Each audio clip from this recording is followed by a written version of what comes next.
the MVT ratio, which is a nice macro market indicator, says this is a buy zone. There's an immense amount of activity in the network between investors compared to the valuation. We haven't seen any kind of mania. Like, we dumped down from a level which was highly organic, no speculative premium. 2017 top, for example, we were, I think, 3.8% higher than the organic valuation. So, this is not a mania phase and then the end of the bear market. This is just a middle of the bull market derivatives unwind. So we've got a lot of cheap coins sitting here in the market. I think it'll take a bit of time to recover, just from the sheer amount of coins that we dumped out. It'll take time to reaccumulate. I think ultimately, if you look at the network health, this is a good thing. So it's not the end of the bull market? No, not at all. It might put let me have a look. It's too early to say, but like a lot of the model I use for the market top is based on the price trajectory, and it's slowed the rise to the top for that model. So I have to have a look. Yeah, it's too early to tell. Let's see. It's predicated on what happens in the next quarters of the bull market, but it's going above 100,000. 200's looking confident. It would need to go up very quickly for us to reach above 300. So are you? Because last time we spoke, I think you said we were looking perhaps at 300 at the top. Yeah, we're on recalibrated down from there. 300 to 400. Right now, I'm looking at just ballparking that. All right? 200 to 400. It's I need to see how this price gets absorbed. I want to see what happens in the weeks to come. But it's definitely slowed. Yeah. So has this affected you in terms of your trading significantly then? Like, because energy wise, I can tell your energy is different from normal, Willy. So is this, you're saying that, but are you saying it with caution? No, I'm just zened out a bit. I had a retreat 2 weeks ago, a 9-day retreat. So I'm less on like bull market adrenaline right now because I've been on retreat and doing a lot more meditation. But that's all. That's personal. It's nothing to do with the market. I'm not trading right now. I've got a baby due, in a few weeks. I'm kind of trying to shed the adrenaline of the market so that I can be a bit more present for family life to come. So so you're just all zen. Yeah. So in terms of like reading the market right now, do you think this is just going to put us in a kind of longer ranging accumulation phase as people try and figure out what's happening? Yeah, I think we're going to have some sort of shape on the price chart like COVID put.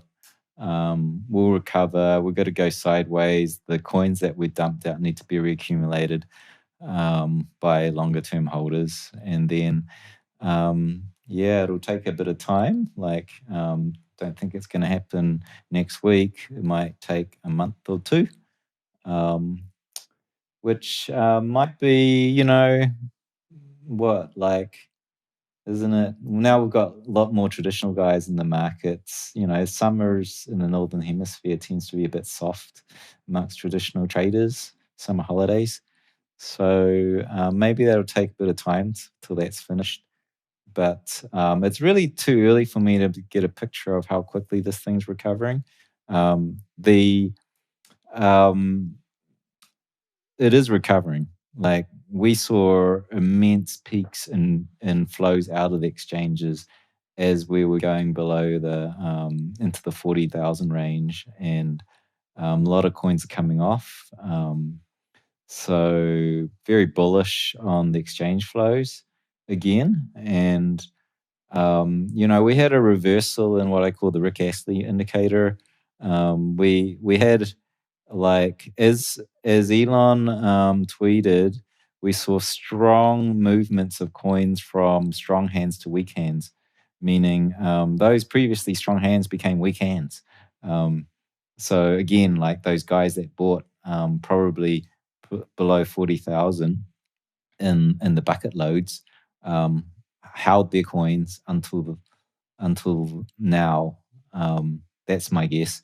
But we had a very much this movement going from strong hands to weak hands, and that's just peaked.